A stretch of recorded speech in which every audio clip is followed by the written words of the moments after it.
Hi friends, നമ്മുടെ ഏറ്റവും പുതിയ വീഡിയോയിലേക്ക് നിങ്ങൾക്ക് ഏവർക്കും സ്വാഗതം. ഈ ഉണ്ടാക്കുന്ന പലഹാരം എന്താണെന്ന് മനസ്സിലായോ? ഇതാണ് വാവട എന്ന് പറയുന്നത്. നമ്മുടെ വാവിന് സ്പെഷ്യലായിട്ട് ഉണ്ടാക്കുന്ന ഒരടയാണ് കേട്ടോ. ഇതിൻ്റെ സ്പെഷ്യൽ എന്താണെന്ന് വെച്ച് കഴിഞ്ഞാൽ ഇത് അരിമാവ് നമ്മൾ നന്നായിട്ട് മിക്സ് ചെയ്തെടുത്തിട്ട് നല്ല വാഴയിലയിലേക്ക് നൈസായിട്ട് പരത്തി വെക്കും. അത് കഴിഞ്ഞിട്ട് അതിൻ്റെ ഉള്ളിലേക്ക് ഫില്ലിംഗ് ആയിട്ട് നമ്മൾ ചെയ്യുന്ന ശർക്കര പാനിയാക്കി അതിൽ നാളികേരവും ഏലക്കയും ജീരകവും കൂടി ഇട്ടിട്ട് അത് മിക്സ് ചെയ്തെടുത്തിട്ട് അതാണ് ഉള്ളിൽ വെക്കുന്നത്. അത് കഴിഞ്ഞിട്ട് നേരെ നമ്മൾ സാധാരണ ദിവസങ്ങളിൽ നമ്മൾ ചെയ്യണത് ഇത് ആവി കയറ്റി ഇഡൽപാത്രത്തിലോ മറ്റോ വെച്ച് ആവി കയറ്റിയാണ് എടുക്കുന്നത്.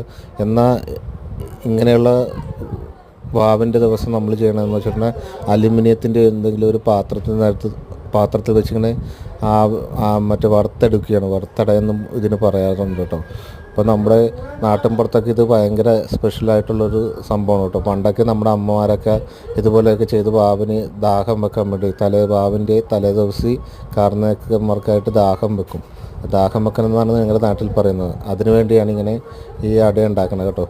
അപ്പോൾ അന്ന് ആ ദിവസം മാത്രമേ ഉള്ളൂ ഈ അട ഇങ്ങനെ നമ്മൾ പാത്രത്തിലേക്ക് വെച്ച് വറുത്തെടുക്കുകയുള്ളൂ. അല്ലാത്ത ദിവസമെല്ലാം ആവി കയറ്റി എടുക്കണമെന്ന്. ഇതിനൊരു പ്രത്യേക ടേസ്റ്റാണ്. നമ്മുടെ ആവി കയറ്റി എടുക്കുന്ന അടയിലും നല്ല ടേസ്റ്റാണ്. ഇതൊക്കെ അന്നത്തെ കാലത്ത് നമുക്ക് എന്താ പറയുക, ഭയങ്കര ഇതായിരുന്നു കേട്ടോ. ഇങ്ങനെയുള്ള പലഹാരങ്ങളൊക്കെ നമുക്ക് കഴിക്കാൻ കിട്ടണം ഇങ്ങനെ ഓരോരോ ദിവസങ്ങളിലാണ്. ഇപ്പോൾ വിഷുവിൻ്റെ ടൈമിൽ ഞങ്ങളിവിടെ വിഷുക്കഞ്ഞി എന്ന് പറഞ്ഞൊരു ഇത് വെക്കും. നമുക്ക് പായസം പോലെയല്ല, വേറൊരു രീതിയിൽ വിഷുക്കഞ്ഞി എന്ന് വെക്കും. അതൊക്കെ നമ്മുടെ പണ്ട് തൊട്ടേ നമുക്ക് ആ ഒരു ടൈമിന് വിഷുവിനായാലും ഇതുപോലെ വാവിൻ്റെ ടൈമിനൊക്കെ ഇങ്ങനത്തെ പലഹാരങ്ങളൊക്കെ കിട്ടുകയുള്ളൂ.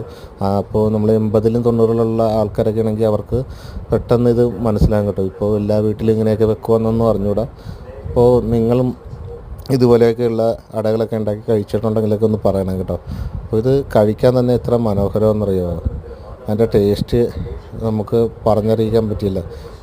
ഇപ്പോൾ എല്ലാവരും ഷവർമ ഇതൊക്കെ കഴിക്കുന്ന ടൈമാണല്ലോ. ഇവിടുത്തെ പിള്ളേർക്കൊന്നും ഇതിനെക്കുറിച്ചൊന്നും അറിഞ്ഞൂടാ. എന്നാലും ഞാൻ 80-ലുള്ളതാണ്. അപ്പോൾ 80-ലുള്ള ആൾക്കാർക്കൊക്കെ 90-ലുള്ള ആൾക്കാർക്കൊക്കെ ഇത് മനസ്സിലാകും. അപ്പോൾ നിങ്ങൾക്ക് വീഡിയോ ഇഷ്ടമായെങ്കിൽ ലൈക്ക് ചെയ്യണേ, അതുപോലെ തന്നെ കമൻറ്റ് ചെയ്യണം. അപ്പോൾ ബൈ. അടുത്തൊരു വീഡിയോ ആയിട്ട് കാണുമ്പോൾ ബൈ.